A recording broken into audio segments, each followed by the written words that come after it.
13 Soldiers, A Personal History of Americans at War. Grab it. The author, John McCain, U.S. Senator John McCain. Senator, good morning to you. Good morning there, Riley and Scott. How are you? We're doing very well, sir. Thanks for taking time out of your day to ring in with us. Well, it's a pleasure. It's always good to be on with you guys, and I'm a little bit upset about our terrible loss last night to the Seahawks, but we're still in the playoffs. In the playoffs and doing it with a third-string quarterback, a sixth-string running back. It's still an amazing season. Yeah, we're doing. I'm proud of the team. It just was hard to watch. Hey, we got to drop a name in on you because we share a mutual friend, good friend of the program, been in here with us many times, our friend Major General John Borling. Yeah, he's a wonderful man and a genuine American hero, and there's a bond of affection between those of us who went through that together that is really remarkable, and John is one of them. And when I'm writing these 13 Soldiers, one of the people I talk about is a guy by the name of Leo Thorsness, who during the Vietnam conflict fought off MiG surface-to-air missiles, anti-aircraft fire to protect a downed American aircrew, and he got the Congressional Medal for it, and then ended up in prison with me and Borling later on. He was in the most dangerous kind of mission, the suppression of those surface-to-air missiles, which, by the way, we watched offload from Russian ships and being put in place, and we couldn't attack them. That was McNamara's way of winning the war. That was a long time ago, though, my friend. U.S. Senator John McCain with us. His book, 13 Soldiers, co-written along with Mark Salter as well. So you take a soldier, sailor, airman, Marine from each of the 13 major wars the U.S. has been involved in. Boy, narrowing that down to one personal story about each conflict had to be difficult. How did you go about choosing? Well, we looked at people not only that had the experience of war, but sort of those who may have experienced in a way that could be a lesson to all of us in many ways. We have 2 African Americans, 2 women, 1 Native American, Hispanic, and the individuals earned our admiration. But we think that they are symptomatic and emblematic of every individual who served. Some of them were like Joseph Plum Martin. He was 15 when he joined the Revolutionary War. He almost starved to death, as many of them did during the toughest times, to Oliver Wendell Holmes Jr., who was an aristocratic idealist when he started. And by the way, he ended up a justice of the United States Supreme Court. Mm-hmm. We cover a lot of different people and different experiences and different wars, and we hope not only will people remember those individuals, but maybe learn a little bit more about the conflict in which we fought.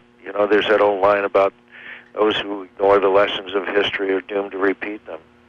The book is 13 Soldiers, A Personal History of Americans at War. Our guest, Senator John McCain. Senator, the one that jumps out at me as well is your story on Elton Macklin, Lucky Macklin. Amazing. One of the most amazing stories of all. You're right, of all of them. He was a Marine. He survived the trenches in World War I. He was a runner. Had death all around him, and that's why they called him Lucky.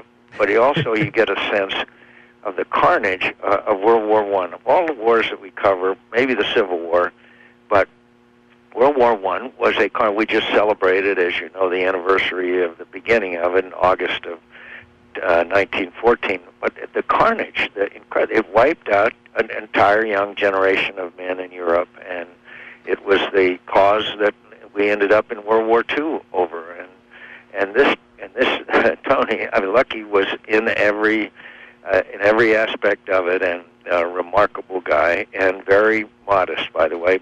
Most real, genuine heroes that I've known, had the honor of knowing in my life, don't brag about it. The ones who aren't genuine, they can't get enough of it. I'm sure you've experienced both. Yeah, we sure have. U.S. Senator John McCain with us. It's Riley and Scot on WROK. Something of note about the book, you don't try to embellish these stories. I think, as you kind of mentioned there, you get down to the truth of the matter about what the war was and what these individuals did inside of it.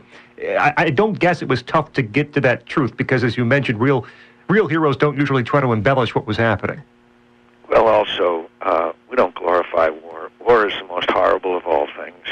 lives are taken, worlds change, terrible things happen, and we certainly don't glorify it. But we do try to tell about people who personify the valor and obedience and enterprise and love. But there is nothing in war that should be glorified. It's the worst of all things that happen in the world, and we should do everything in our power to avoid it. But once we're in it, then there are individuals, these 13 Americans, that make us all really, really proud. And also, I hope it makes people understand the difficulties that these people went through in various conflicts. And by the way, they aren't all admirable characters either. There's a couple of real scoundrels in it. So Sam Chamberlain comes to mind.